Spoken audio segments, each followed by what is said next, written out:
wind up your observation. Okay. Come over. But for a class of 4-stroke engines, now is for petrol engine. அதிலேயே spark அதில் injector வச்சுட்டா diesel engine படத்தை ஆனால் construction wise பார்த்தீங்கன்னா நம்ம வந்து diesel engine ஹெவியாக இருக்குது ஏன்னா கம்ப்ரெஷன் ரேஷியோ 17, டீசலுக்கு 17, பெட்ரோலுக்கு 7. அப்போ நமக்கு வந்து ப்ரெஷர் இன்சைட் த இன்ஜின் அந்த எண்ட் ஆஃப் கம்ப்ரெஷன் 40 டைம்ஸ் அதில் வந்து ஹையர் ப்ரெஷரில் டீசல் இன்ஜின். அதனால டீசல் இன்ஜின் கிரிட்டிக்கல் காம்பவுண்ட்ஸ் பார்த்தீங்கன்னா இன்ஜெக்ஷன் சிஸ்டம் அதில் நாசில், இன்ஜெக்டர், இன்ஜெக்ஷன் பம்ப், அதுக்கப்புறம் ஃபில்டர்ஸ், ட்வின் ஃபில்டர்ஸ், அப்புறம் லிஃப்ட் பம்ப், அப்புறம் ஒரு ஃபில்டர். அப்புறம் எப்போதுமே பார்த்தீங்கன்னா ஞாபகம் வச்சுக்கோங்க, எந்த ஸ்டோரேஜ் டேங்க்லேருந்து எந்த லிக்விட் எடுத்தாலும், தண்ணியாக இருந்தாலும், கரசனாக இருந்தாலும், டீசலாக இருந்தாலும் எனி லிக்விட் தேவை ஸ்ட்ரைனர்ங்கிறது ஒன்றும் ஒரு மெட்டல் ஒயர் பேஸ், அதாவது கம்பி வலை, அதை தாண்டி தான் லிக்விட் உள்ளே எடுக்கும். அதுக்கு பேர் ஸ்ட்ரெயினர். ஸ்ட்ரெயினர் எதுக்காகனா இப்போ ஸ்டோரேஜ் டேங்க்கு மூடி கலந்துக்காங்க ஆட்டோமொபைல் கொண்டு ஹைவேல இருக்கிறது கலந்துக்கணும் பார்க்கணும். அப்போ ஏதாவது உள்ள கோல்டு நட்டு கலந்து விடலாம், குப்பை செல்கள் விடலாம், கல் விடலாம், ரேர் இதெல்லாம் வந்து உள்ளே வந்துடும். அதுக்காக ஸ்ட்ரெயினர். இதுவே கிணத்துல பார்த்தீங்கன்னா நமக்கு ஃபுட்வாலை தாண்டி ஒரு தவறையோ இல்லை வந்து ஒரு நத்தையோ இல்லை வந்து ஒரு கல்லோ அதுக்கப்புறம் தான் நமக்கு வந்து ஃபில்டர் பண்ண வச்சுக்கோம். பட் நார்மலாக domestic water petrol and diesel அதுவும் டீசலை பொறுத்த வரைக்கும் வெரி ஃபைன் நாசில், அதாவது மில்லிமீட்டரில் சப் மில்லிமீட்டர் 0.3 அதுக்காக தான் டைரக்ட் நாசில். இப்போ அதில் போய் யூஸ் அதனால் ட்வின் ஃபில்டர் வச்சுருக்கோம். ஆரம்பத்தில் என்ன பண்ணாங்கன்னா முதல்ல கிளாத் ஃபில்டர், அதுக்கப்புறம் பேப்பர் ஃபில்டர் வச்சுருக்கோம். ட்வின் ஃபில்டரில் ஃபஸ்ட்டு வந்து கிளாத்தில் ஃபில்டர் ஆகிடும், அடுத்து வந்து பேப்பர் ஃபில்டர்.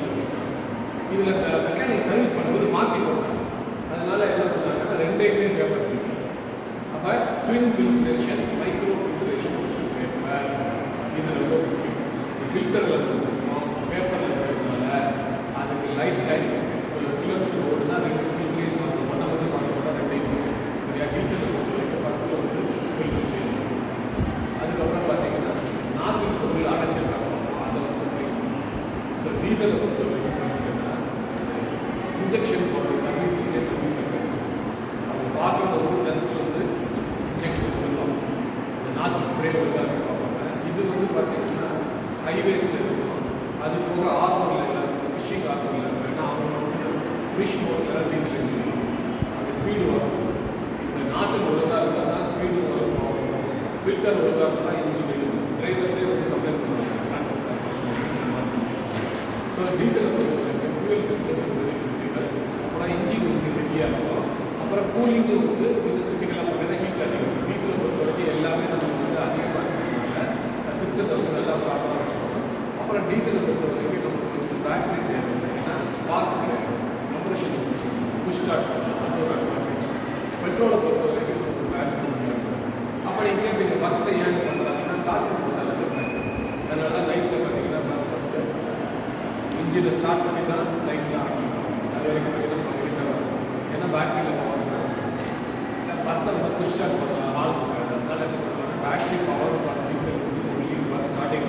வேறு பெட்ரோலில் வந்து ஸ்டார்டிங் வேணும், ஸ்பார்க் பண்ணணும். இதுதான் சரி. டீசல் பெட்ரோல் கம்பல்சரி தான். 4 ஸ்ட்ரோக் பொறுத்த வரைக்கும் நம்ம படம் போகும்போது ஸ்பார்க்கிங் மேலே இன்ஜெக்டர் போட்டால் வரலாம். ஆனால் ஆக்சுவல் இன்ஜினில் பார்த்தீங்கன்னா நம்ம வந்து injection advance, ignition advance, early closure of valve, early opening of valve, late closure of valve, overlap, அதெல்லாம் சொல்லியிருக்கோம். இதெல்லாம் வரும்பொழுது என்ன வந்து ஐசி கிடைக்கும், பவர் கிடைக்கும், ஆனால் எஃபிஷியன்சி கிடைக்கும். அதனால தான் நம்ம ஐசி கிடைக்கும் கெட்டிங் ஒன்லி அதாவது 22 to 30 தான் மேக்ஸிமம் எஃபிஷியன்சி. ஸோ மிச்சம் கூட நம்ம கீழே தான் போயிருக்கோம். அதனால தான் இதை வந்து மாற்றினா அட்வான்டேஜ் தான், பொல்யூஷன் குறையும். ஸோ இன்னும் 10 வருஷத்துக்கு உங்களுக்கு வந்து பேட்டரி ஆப்ரேட் பண்ணிக்கலாம். ஸோ நாங்கள் ஐசி அது வரைக்கும் இருக்கும். ஆனாலும் டோட்டலாக அப்டேட் பண்ண முடியாது. ஏன்னா நமக்கு வந்து ரிமோட் பிளேசஸ், நல்ல காடு, வயல் பவர் லைனே இல்லை, அங்கே எல்லாம் சின்னதாக வந்து தோல் தூக்கிட்டு எடுத்துட்டு ஒரு டப்பா டீசல் எடுத்து போகலாம். இன்ஜின் தூக்கிட்டு வச்சுருக்கீங்களா ஸ்மால் இன்ஜின்ஸ் அந்த மாதிரி. So pesticides sprayer, small water pump இதுவெல்லாம் வந்து டீசல் போகும். இன்றைக்கி சைக்கிள் ரிக்ஷா வந்து டீசல் வச்சுருக்கோம். அது மாதிரி சின்ன சின்ன இதுக்கு வந்து டீசல் யூஸ் பண்ணிக்கலாம். சரியா? ஸோ ஐஸ் இன்ஜின் அதனால் மினி அப்ளிகேஷன்ஸ் கூட இருக்கும், பெரிய அப்ளிகேஷன் கூட இருப்பாங்க. ரெகுலர் அப்ளிகேஷன் ஆட்டோ எல்லாமே வந்து சோலார் பவர் பேட்டரி ஆட்டோமேட்டிக் வந்துடும். என் லைஃப் டைமில் காமனாக தெரியாது, லைஃப் ஃபியூச்சர் பார்த்தீங்கன்னா மேலே சோலார் பேனல் இருக்கும், இல்லை பேட்டரி இருக்கும், பெட்ரோல் கிடையாது, டீசல் கிடையாது, கேஸ் கிடையாது, வண்டியெல்லாம் ஓட்டு பார்க்கலாம். சரியா? இப்போ வந்து ரூல் ஸ்டோர் பொறுத்த வரைக்கும் நம்ம புரிஞ்சுக்க வேண்டியது ஆப்ரேஷன் மோட்ஸ். ஏன்னா நமக்கு வந்து 2 ஸ்ட்ரோக் தான், அதாவது பிஸ்டன் கீழேருந்து மேலே கம்பஷன். சரியா? ஃபியூயல் எக்ஸ்ப்ளோர்ட் ஆகி கீழே வரது power. 2 stroke operation suction exhaust கிடையாது. சரியா? என்ன பண்ணுறோம் அப்படின்னா இப்போ வந்து ஸ்டார்ட் பண்ணுறோம். இப்போ இந்த பிஸ்டன் வந்து மேலே போகும்போது இங்கே வந்து பர்சன். இப்போ என்ன ஆகுது? சக்ஷன். இந்த சக்ஷன் எக்ஸ்பீரியன்ஸ் உங்களுக்கு ஸ்மோக் தெரிஞ்சு. சரியா? இப்போ மேலே இருக்கிற கம்பல்ஸ் ஆகுது பவர் வந்துச்சு. பவர் வந்து பிஸ்டன் கீழே இருக்குது. பிஸ்டன் கீழே இருக்கும்போது என்ன ஆகுது? இங்கே இருக்கிற கேஸ் வந்து பார்ஷியலி கம்ப்ரஸ். அதுக்கப்புறம் இந்த ட்ரான்ஸ்ஃபர் போகிறது இந்த வால் முடியுதுன்னா ரீட் வால் வந்து பார்த்தீங்கன்னா ஒரு பக்கம் முடியும். அப்போ இது வந்து இந்த ட்ரான்ஸ்ஃபர் போகிற வழியாக மேலே வந்து மேலே வந்ததுக்கப்புறம் என்ன ஆகுதுன்னா ஏற்கனவே இருக்க எக்ஸாஸ்டில் இந்த உள்ள வர கேஸ் வந்து எப்படி போகும், அதுக்காக ஸ்லோப் போகுது. இந்த ஸ்லோப் என்ன செய்யும்னா இந்த கேஸ் இப்படி போகுது. இப்படி போகிற கேஸ் என்ன பண்ணுவோம்? எக்ஸாஸ்ட் வெளியே தள்ளும். அப்போ எக்ஸாஸ்ட் வெளியே அப்போ இந்த பிஸ்டன் கீழே இருக்கும்போது எக்ஸாஸ்ட் போகும்போது பவர் ஸ்ட்ரோக்கில் இந்த எக்ஸாஸ்ட் ஃபோர்ஸ் கீழே இருக்கிறது கூட பவர் கிடையாது. எக்ஸாஸ்ட் அந்த எக்ஸாஸ்ட் வந்து நீங்கள் ட்ரான்ஸ்ஃபர் பண்ணணும். ஸோ அப்போ என்ன ஆகுதுன்னா side reverse, suction takes place, exhaust also takes place. அதுதான் அதில் பிரச்சனை. ரெண்டுக்கும் தனித்தனி ஸ்ட்ரோக் கிடையாது. 4 ஸ்ட்ரோக் இன்ஜினில் சக்ஷன் ஒரு ஸ்ட்ரோக்கு, எக்ஸாஸ்ட் ஒரு ஸ்ட்ரோக். அதனால் சக்ஷன் புதுசாக நடக்கும், எக்ஸாஸ்ட் புதுசாக. இங்கே என்ன பண்ணிட்டோம்னா சக்ஷன் வந்து கீழே வச்சிருக்கோம். பாதி சக்ஷன் கீழே, பாதி கம்ப்ரெஷன் கீழே, அதுக்கப்புறம் சக்ஷன் மேலே, கம்ப்ரெஷன் மேலே. அதனால் சக்ஷனும் கம்ப்ரெஷனும் ஓரளவுக்கு நடக்கும். ஆனால் அது எக்ஸாஸ்ட் பண்ணுறோம் முழுமையாக நடக்காது. அதுக்கப்புறம் நம்ம என்ன சொல்கிறோம்? இந்த ஃப்ரெஷ் சார்ஜ் வந்து இப்படி போய் இதை தள்ளி விடுவோம். அதை நம்ம எதிர்பார்க்குறோம். பட் வந்து அது natural movement. It is a body, not a human being. அதனால என்ன ஆகுதுன்னா அதுவும் ஃப்ரெஷ் சார்ஜ் இருக்கும். அதனால தான் 2 ஸ்ட்ரோக் 4 ஸ்ட்ரோக்கோட எஃபிஷியன்சி இருக்குது. அப்போ ஏன் நம்ம யூஸ் பண்ணுறோம்னா செலவு இல்லை, காசு கம்மி. 1 கிலோமீட்டர் காசு கொடுத்து வச்சு நீங்கள் ஸ்கூட்டர் மோட்டர் சைக்கிளாக பார்த்தீங்கன்னா 1 kilometre cost of operation is less than car buses லாரிலாம் பார்த்தீங்கன்னா 1 லிட்டர் டீசல் வந்து 7 கிலோமீட்டர் வரும். நல்லா மெயின்டைன் பண்ண 8 கிலோமீட்டர் ரோடுலாம் வருவாங்க. பட் பார்த்தீங்கன்னா 4 லிட்டர் எடுக்கும். இதே ஸ்கூட்டர் பார்த்தீங்கன்னா உங்களுக்கு 40 லிட்டர் வரும். சரியா? 1 லிட்டர் 40 ரோடு வரும். நல்லா மெயின்டைன் பண்ணால் டிராஃபிக் ஒழுங்காக ஒழுங்காக ஓட்டுறோம் 45-40 வரும். சரியா? ஆனால் வந்து அதே ஃபோர் ஸ்ட்ரோக் வச்சுருந்தோம்னா இன்னும் நமக்கு வந்து ரேசிங் பைக்கில் எல்லாம் பார்த்தீங்கன்னா ஃபோர் ஸ்ட்ரோக் வச்சுருக்கோம். அதில் வந்து பவர் கிடைக்கும், எஃபிஷியன்சி. இப்போ திரும்பி சொல்கிறேன், இந்த மிஸ்டர் மேலே போகும்போது ஃபர்ஸ்ட் சார்ஜ் கீழே வரும். இங்கே வந்து பவர் ஸ்ட்ரோக் மிஸ்டர் கீழே வரும்போது பார்க்காத கம்ப்ரெஷன் கொஞ்சம் கம்ப்ரெஷன் வந்து 50 தள்ளிடும் போது இந்த வால் கீழே போகும். இந்த வால் ஒரு பக்கம் போக முடியாது. அப்போ டிரான்ஸ்ஃபர் இந்த போர்ட் வந்து பார்த்தீங்கன்னா எக்ஸாஸ்ட் வந்து கொஞ்சம் மேலே, இதுதான் முதல். இது உள்ள வந்து இதுதான்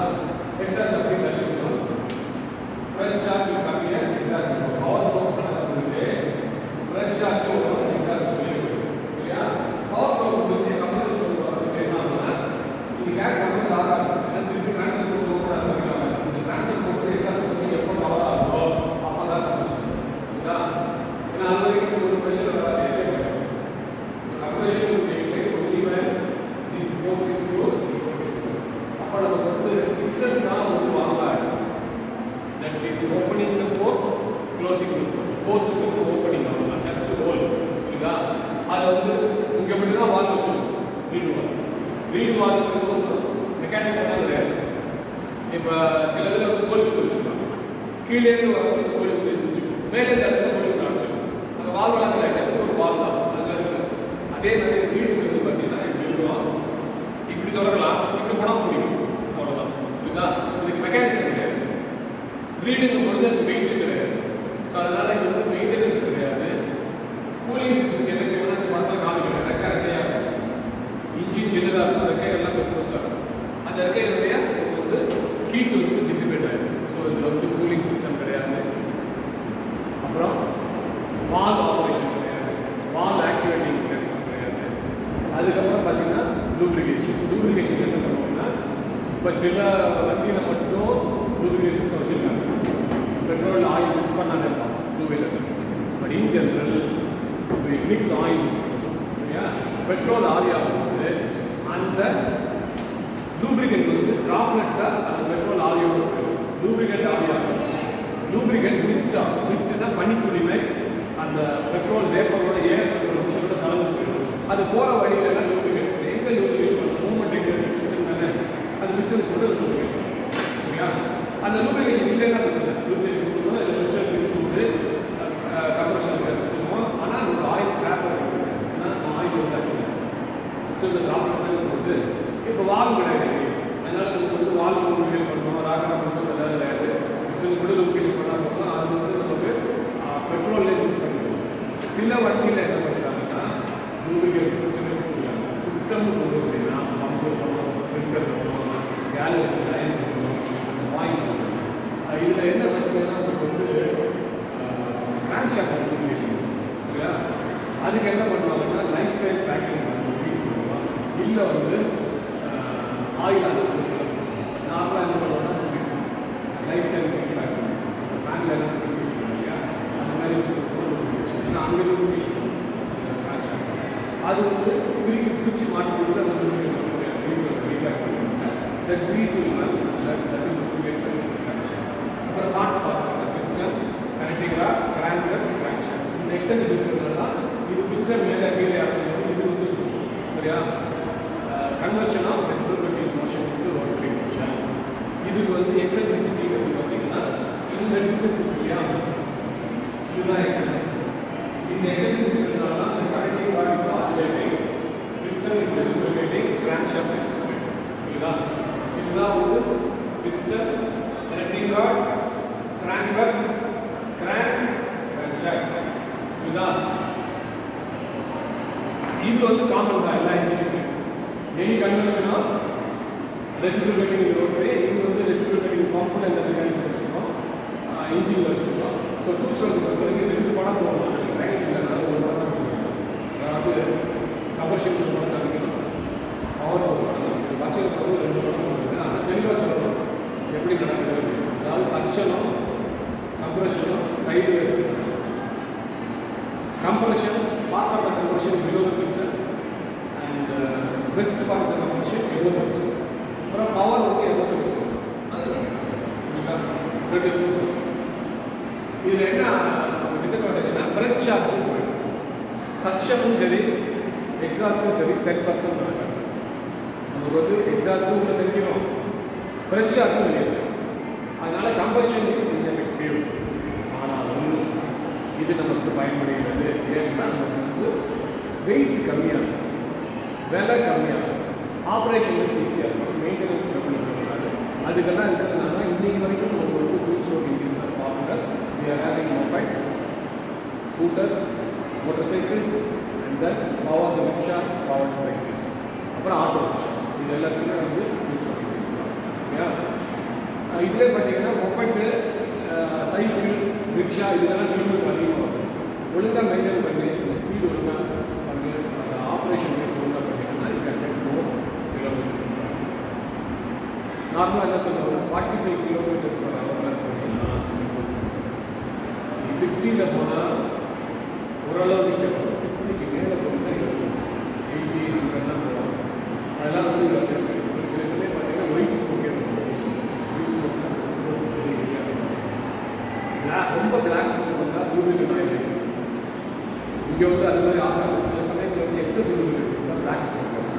ஸோ எக்ஸாஸ்ட் அண்டர் அதாவது வெரி திக் பிளாக் ஸ்மோக் வந்தால் எல்லாம் லூப்ரிகேட் பண்ணி கெட் ஒயிட் ஸ்மோக் அன்பர்ட் பண்ணி. So you have to service. அப்புறம் எக்ஸாஸ்ட் சவுண்ட் வித்தியாசம் அதெல்லாம் தெரிஞ்சால் நான் மெக்கானிக்ஸ் சர்வீஸ் பண்ணுறேன். அதுக்கப்புறம் பார்த்தீங்கன்னா இங்கே மெயின்டெனன்ஸ் வந்து ஸ்பார்க் பண்ணுறாங்க. அதுக்கப்புறம் வந்து ரொம்ப பெருசாக மெயின்டெனன்ஸ் உங்களுடைய டிரைவிங் ஹேபிட்ஸ் தான். அது ஒழுங்காக இருந்தால் இவங்க மைலேஜ் ஆகும். சரியா?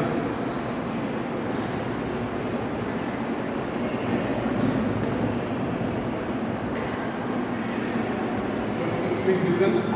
Raman high pressure boiler.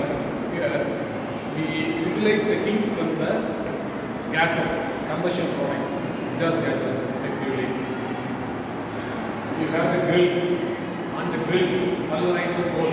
Coal is cleaned and brought to proper size requires the ignited and continue to burn. You will have air blown in. Air lines will be there and you will have continuous supply of air more than the required air. Excess air will give so that combustion is the faster rate. Get the flame. Heat. Cold water is circulated and we get steam produced and that goes to radiator superheater and superheater steam. Now, feed water is filtered water, salt water, coating this and chemical treatment comes here. It is reheated and goes to boiler. Boiler, it is taken and then circulated. Here it is converted into wet steam. Wet steam comes here and it goes. It becomes dry and superheated and becomes முதல் flame வந்து தண்ணீரை நீராவியை பண்ணுறது. அடுத்த சூடு வந்து நீராவியை அதிக வெப்பப்படுத்துறது. அதுக்கு வந்து தண்ணீரை எடுக்கிறது. அதுக்கப்புறம் லோயர் கோசியர் இது இங்கே வந்து இப்படி இருக்கிறது. இங்கே வந்து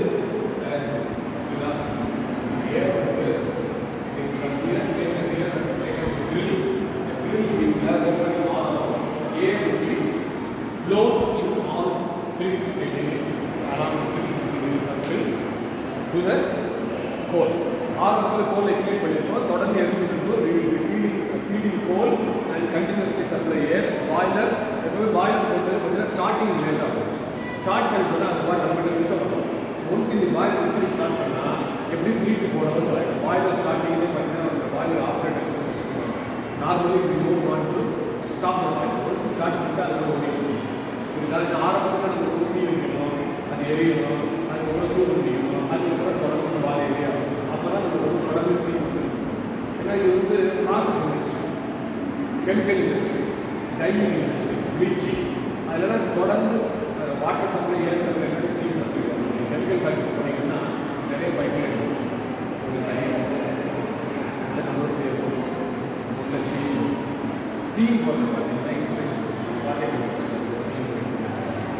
steam line, water line, compulsory air line ப்ராசஸ்க்கு ஏற்ற மாதிரி ஸ்டீம் வந்து ஹீட்டிங் பர்பஸ்க்கு யூஸ் பண்ணுவோம், கெமிக்கல் ரியாக்ஷன் யூஸ் பண்ணுவோம், அப்புறம் வந்து ப்ளீச்சிங் யூஸ் பண்ணுவோம், அப்புறம் ஆப்ரேஷன்ஸ் யூஸ் பண்ணுவோம். ஆப்ரேஷன்ஸ்னால் ஸ்டீம் இன்ஜின், ஸ்டீம் டர்பைன், புரியுதா? எல்லாத்துக்குமே அதுக்கு பயன்படுத்துவோம். ஸ்டீம் எதுக்கு வரும்போது எடுத்துப்போம். பாயில் வந்து தொடர்ந்து ரன் பண்ணிக்கணும். சரியா? ஸோ இதுதான் வந்து லெமன் ஹை ப்ரெஷர் பாய்லர். இதில் வந்து நம்ம ஹீட்டை வந்து மேக்ஸிமம் யூட்டிலைஸ் பண்ணுவோம். அதாவது combustion products or exhaust gases சூடு அதிகமாக இருக்கும்போது தண்ணீர் வந்து ஆவியாக மாற்றுது. அந்த ஆவியை வந்து அதிக வெப்பப்படுத்துது. அதுக்கப்புறம் உள்ளே வர தண்ணியை ப்ரீஹீட் பண்ணுது. ப்ரீஹீட்னா பார்த்தீங்கன்னா உள்ளே வர தண்ணி வந்து நம்ம இந்தியன் டெம்பரேச்சர் பார்த்தீங்கன்னா 27 இல்லை 30 அதை வந்து ஒரு 40-45 இல்லை 60 ஆகும். அதுக்கப்புறம் இங்கே வந்து அதை சர்க்குலேட் பண்ணி கீழே போகும். சரியா? அப்போ 60 100 வரும். 100க்கு அப்புறம் வந்து வேக நீர் தண்ணி 100 டிகிரிலேருந்து ஸ்டீம் 100 டிகிரி வரும். அப்போ தான் நம்ம வந்து ட்ரை ஸ்டீம் ஆகும். ஆக்சுவலாக இப்போ வந்து வெட் ஸ்டீம் தான். வெட் ஸ்டீம் வந்து பார்த்தீங்கன்னா நீராகவும் இருக்கும், வாட்டர் பாக்கெட் இருக்கும்.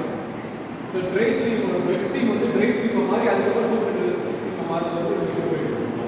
ஸோ அதுக்கப்புறம் நம்ம வந்து அந்த ஸ்டீம் ஸ்டீம் யூஸ் பண்ணிக்கணும். இதுக்கப்புறம் உள்ள சூடு வந்து தண்ணியை ப்ரீஹீட் பண்ணுறதுக்கு அப்புறம் ஏரை ப்ரீஹீட் பண்ணணும். ஏரை ப்ரீஹீட் பண்ணல என்ன ஆகும்னா எரிபொருள்லேருந்து வெப்பத்தை எடுக்கும். ஏன்னா அட்மாஸ்பியர் வெளியில் வரும்போது காற்று சூடாக தான் வரும். காலையில் பனிக்காலத்துலலாம் அது வந்து கோல்டாக வரும்போது அது வெப்பத்தை எடுக்கும். அது வந்து ஸ்டீம் ஜெனரேஷன் லேட் ஆகும், எஃபிஷியன்சி குறையும். அதனால தான் ஏர் ப்ரீஹீட் பண்ணுறோம். இதுதான் சிம்பிளஸ்ட் ஸ்டெப்ஸ் ஃபார் பாய்லர். இது 2 பாய்லர் கொடுத்துருக்காங்க. நார்மலாக வந்து Lamont high pressure boiler, popular boiler, high pressure boiler என்ன வச்சுக்கோன்னா வந்து வெடிச்சு தான் சீரியஸ் ஆக்சிடென்ட் ஆகிடும். Normally we want to operate boilers with certification. Director இதுக்குள்ளே ஒரு இன்ஸ்பெக்டர் பாய்லர்ஸ் இருக்காங்க, அவங்க சர்டிஃபிகேட். அப்புறம் சர்டிஃபைட் ஆப்ரேட்டர்ஸ் தான் பாய்லர் ஆகும். அதுவும் அவங்களுக்கு வந்து இந்த இயர்ஸ் ஆஃப் எக்ஸ்பீரியன்ஸ் இருக்குதான். பாய்லர் லாக் மெயின்டைன் பண்ணுவோம். இது வந்து அதர் டிவைசஸ் அதர் டிவைசஸ் அப்படின்னா உங்களுக்கு வந்து ஃபிட்டிங்ஸ்னு ஒன்று இருக்குது, அக்சசரிஸ். ஃபிட்டிங்ஸ்னு பார்த்தீங்கன்னா கட்டாயம் எந்த பாய்லர்லையும் வந்து சேஃப்டி வரும். பெரிய பாய்லர் இருந்தால் 2 அல்லது 3 சேஃப்டி வரும். இப்போ நீங்கள் ப்ரெஷர் குக்கர் பார்த்தீங்கன்னா அந்த டெல்லுன்னு சொன்னாங்க, அது சேஃப்டி வரும். அது ப்ரெஷர் அதிகமாக தான் அது ரிலீஸ் ஆகும். ஸோ அது முக்கியம். இந்த பாய்லர்லையும் சேஃப்டி பாய்லர் இது சிம்பிளஸ்ட் சேஃப்டி வாட்டர் நீங்கள் பார்க்குற ரெக்வைட் சேஃப்டி வாட்டர். இதில் வந்து spring operated safety water pressure அதிகமாக போட்டு அந்த வால் வந்து ஸ்டீம் இருக்குது. இல்லைன்னா பாய்லர் வெடிச்சு ஆட்கள் செஞ்சாலும். ஆனால் இப்போ குறைச்சாச்சு வேறு இருந்தாலும்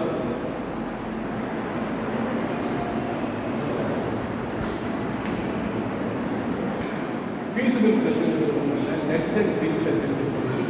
இது வந்து பார்த்தீங்கன்னா வெப்பத்தில் உருகி குடிக்கும். இது நீங்கள் பாய்லர் இதில் ப்ரெஷர் குக்கர்லேயும் பார்க்கலாம். ஒரு சின்ன நட்டு மாதிரி இருக்கும் பாருங்க. அது சில சமயம் வந்து உங்களுக்கு டெக்ரேட் சேஃப்டி வாட்டருக்கு அதில் அப்படின்னா ப்ரெஷர் உள்ள போயிடும். அந்த ப்ரெஷர் வந்து டெம்பரேச்சர் அதிகமாக வந்து இந்த பிளக்கு வந்து உருகிடும். உருகின பிறகு அது வழியாக ஸ்க்ரீன் பண்ணிட்டு வெரி ரேர்லி என் வீட்டில் வந்து அது காரணம் என்னென்னா சேஃப்டி வாட்டர் க்ளீன் பண்ணாங்கன்னா ஸ்டெக் க்ளோஸ் என்னன்னா பிசுக்கு சேர்த்து முடிச்சுட்டு அதில் வந்து ஓப்பன் ஆகும். அது ஃப்ரீயாக போவாங்கன்னா 2வது ப்ரொடக்ஷன் தான் வந்து பிளக் சேஃப்டி. இந்த சேஃப்டி பிளக் நான் ஒன்று தான் வச்சுருக்கோம். அது வந்து என்ன வந்து உருகி தண்ணிக்குள்ளே விழுகும். இதுதான் அப்போ நமக்கு ஸ்டீம் வந்து அது வழியாக கிடைக்கும். So this is second safety production. இது போக பார்த்தீங்கன்னா கேஜ் ப்ளஸ் தண்ணி எவ்வளோ ஸ்டீம் பாய்லரில் வந்து சேஃப் வாட்டர் லெவல் அந்த லெவலுக்கு தண்ணி கம்மியாக இருக்கிறது. அந்த கேஜ் கிளாஸில் பார்த்தாலே நமக்கு அது உள்ள பார்த்தீங்கன்னா அதுக்கு வெளியே வந்து அது உடஞ்சாலும் செல்லாத அதுக்கு ஒரு கிளாஸ் அதாவது டியூப் உள்ளே இருக்கிறது வாட்டர் டியூப், அதில் ஸ்டீம் லெவல் வாட்டர் லெவல் தெரியும். அதுக்கு வெளியே உள்ள டியூப் இருக்கும். அது வழியாக நம்ம வந்து டியூப் வழியாக நம்ம பார்ப்போம். இது வந்து கேஜ் கிளாஸ். இது வந்து இதெல்லாம் ஸ்டாண்டர்ட் ஃபிட்டிங். கேஜ் கிளாஸ் இருக்கணும், சேஃப்டி வாட்டர் இருக்கணும், ஃபியூசிபிள். இதே அக்சசரின்னு பார்த்தீங்கன்னா எஃபிஷியன்சி அதிகம். அக்சசரி வந்து கட்டாயம், வேறஸ் ஃபிட்டிங் வந்து கட்டாயம். ஃபிட்டிங் இல்லாமல் நீங்கள் பாய்லர் செய்து தர மாட்டாங்க. அக்சசரி வந்து பார்த்தீங்கன்னா ஃபஸ்ட்டு வந்து பார்த்தீங்கன்னா சூப்பர் ஹீட்டர், எக்கனாமிக்ஸர், ஏர் ஹீட்டர், இதெல்லாம் வந்து நமக்கு ஃபியூயல் கன்சம்ஷன் குறைக்கும். வெப்ப வீணாக பொல்யூஷன் இருக்குது. ஏன்னா நம்ம ஹீட் பொல்யூஷன் அட்மாஸ்பியர் ஏர் வந்து அதிகமாக சூடு பண்ணிங்கன்னா சுற்றி இருக்க மரம்லாம் வாடி போயிடும், இந்த இலையெல்லாம் கழிக்கணும். அதனால் நம்ம வந்து ஹீட் ரொம்ப வெளியே வரும். 2வது ஏன் ஸ்பெண்டிங் கோல் அதில் வந்து ஹீட் யூட்டிலைஸ் பண்ணுவோம், சும்மா வெளியே வந்து அதனால் we are having these prices. They are called accessories. Accessories வந்து நமக்கு ஃபியூயல் எஃபிஷியன்சி.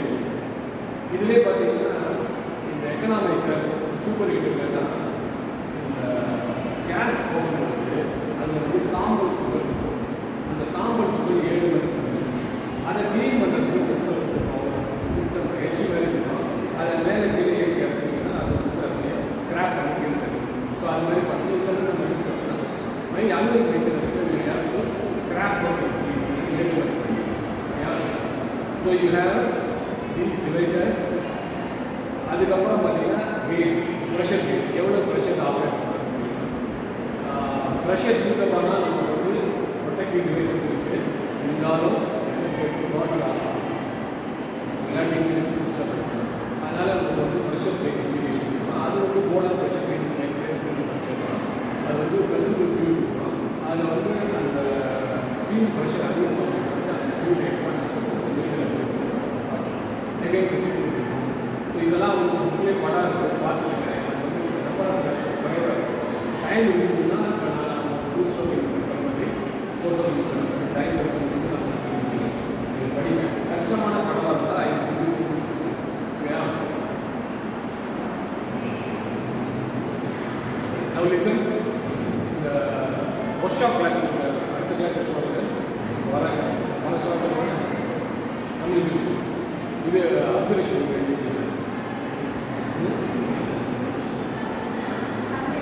காப்பியும் தான் உங்களுக்கு முடிஞ்ச வரைக்கும் பண்ணிடுறேன். ஏன்னா லாஸ்ட் இயர் அப்படிலாம் அப்சர்வேஷன் புக் எடுத்துனா தான் நான் கரெக்ஷன் பண்ணி ரெக்கார்ட் எடுத்து